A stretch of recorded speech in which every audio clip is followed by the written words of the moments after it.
Gabe Padilla alongside Gabe Bencomo. We're coming up on Fight World November 25th.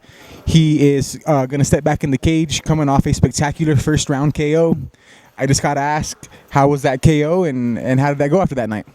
It was pretty dope. Had a lot of fun. Worked really hard for that camp, Wasn't expecting it to end that fast, but, I mean, if it's there, it's there, and I'm going to take it, Can you kind of just describe the scramble? It was a little quick for me to kind of see because it all happened so quickly, but it was just a clean flush landing and just kind of, was it a setup? Did you see it coming? Or like you said, it came, but how exactly did you see it coming?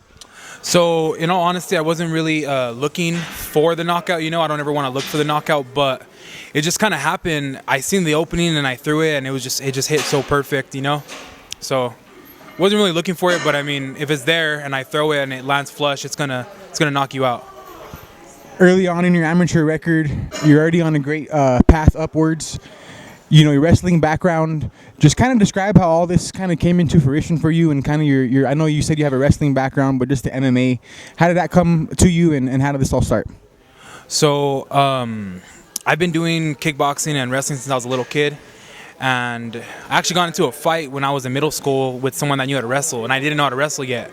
So when I went to high school, I quit kickboxing and I started wrestling so I could learn.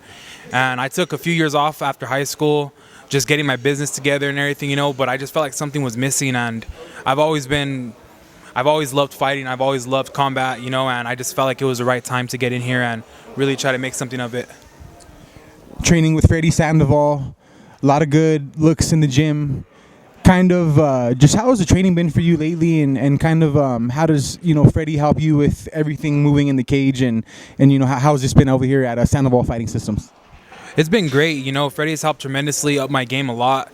I trust him a lot. He reminds me a lot of my old wrestling coach in high school, and that's what I really like a lot, is that gritty asshole, like that's just straight up about everything and doesn't give it to you lightly, and that's what I need. I like stuff like that. I don't like to be sugar coated with stuff, and the training here has been awesome.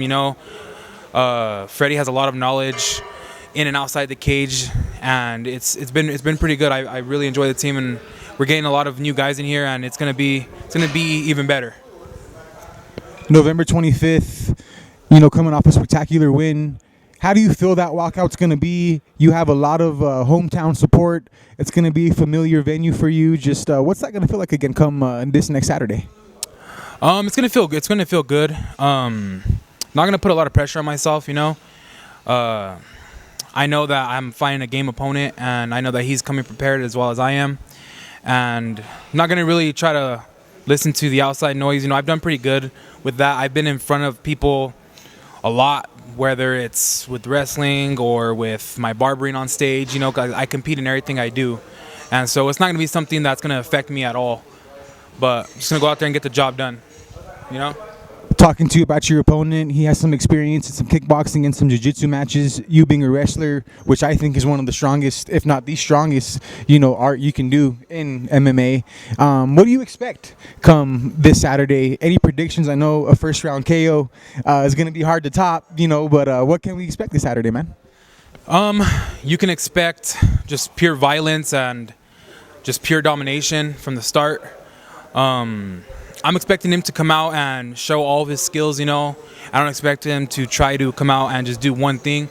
But I do see him reverting back to what his strong point is a lot, which is fine, I'm game anywhere when it comes to this, I'm confident in myself and my abilities that I could take this fight anywhere and still win. Barbering, MMA on the biggest stages. What's next for yourself come 2024, and what are the goals you have moving forward in your amateur record and maybe even looking to come pro? You never know. I would say possibly, I would love to get that win back from my first loss. I took that on a short notice and against a very tough opponent that nobody wanted to fight. And great guy, but I would love to get that win back and possibly, we'll see where it goes. I have to talk to Freddie about that and see where we're at pro-wise. I'm not in no rush right now. I know I'm still young. I'm going to be turning 26 next month. But I'm in no rush right now. Gabe, I appreciate your time, man. Thank you. We look forward to seeing you in a couple weeks, and good luck.